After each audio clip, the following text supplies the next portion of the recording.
ujeeddada marka waxaa la yidhaahaa libaax nin galayna og nin galladayna og waa ognahay meesha nagala haayo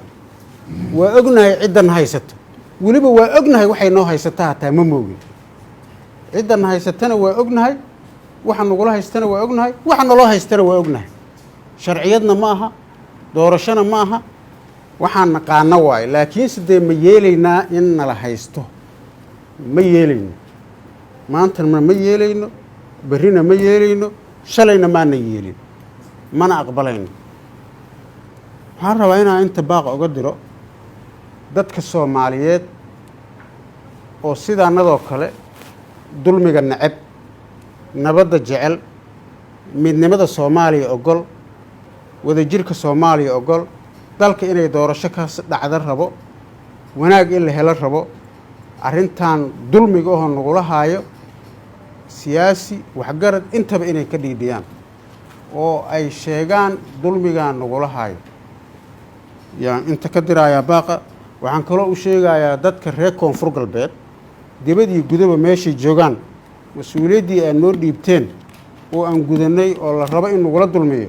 go-aan cadaan ka qaadanay mana aqbalayno mana nala dulminaayo adinkana waxaan rabnaa si midnimo oo wada jir leh go-aanka ay xildhibaanada qaateena inaa u qaadataan go-aankiinana uu kaa saaday ugu dambayntii odayaashii 77 ku ahaa ugu da'da weynaa shahaadada qaatay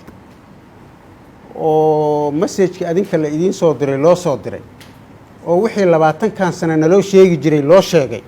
ayagoo xog ogaalka ah oo la yiri ayagoo maqan baan gudoomiye idinka dhigaynaa gudoomiye nimankii in ka dhigi lahaa gudoomiye uu walaalkaa kaa dhigin oo dadkaada kaa dhigin noqoshadeeda waxay taraysa ma leh waxaa ilaahay igu ogyahay saddexda maanta la haysta haddaa adinka ahaan lahaydeen intaanaan idiin mari lahayn oo inkamaana tagnayn intaan yaan idiin mari lahayn waxaan kaloo idiin sheegaynaa kuwa ay haystaan iyo adinkana idinma kala jeclo oo haddii maanta kuwa laga tegay adinka ahaan lahaydeen kuwa fiyoobay ayagana dulmin lahaayeen ay ka soo tegi dhihi lahayn dadkiina iyo deegaankiina taladuu qaba wax ka qaba imaada wixii aad haysaan noo sheega shahaado la qaatay wax xigmad ay soo kordhinaysa male shahaado la qaato shahaadadii ugu fiicnayd oo ugu sharafta badnayd oo fiid iyo siidba ay saxiixeen oo madaxweynihiinna statekiina uu gacanta inka saaray waa haysataan mid muuse geelle uu idin siiyeyna xildhibaan laguma noqdo wax micno ay leedahay male xildhibaanna waa tahay oo shacabkaada iyo dadkaadaa ku doortay maanta cid kaa celin kartana xildhibaannimadaada ma jirto noo imaada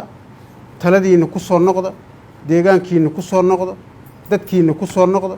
walaalihiina iyo dadkiina waxay qabaan wax la qaba odayaal muhiim ah la yaqaano taariikh leh dowladnimada Soomaaliya iyo taariikhda koonfur galbeed qayb kale baa tihiin la inkama maarmo midnimadiina loo baahan yahay midnimadiina ka soo qayb gala aad iyo aad u mahadsantiin السلام عليكم ورحمة الله وبركاته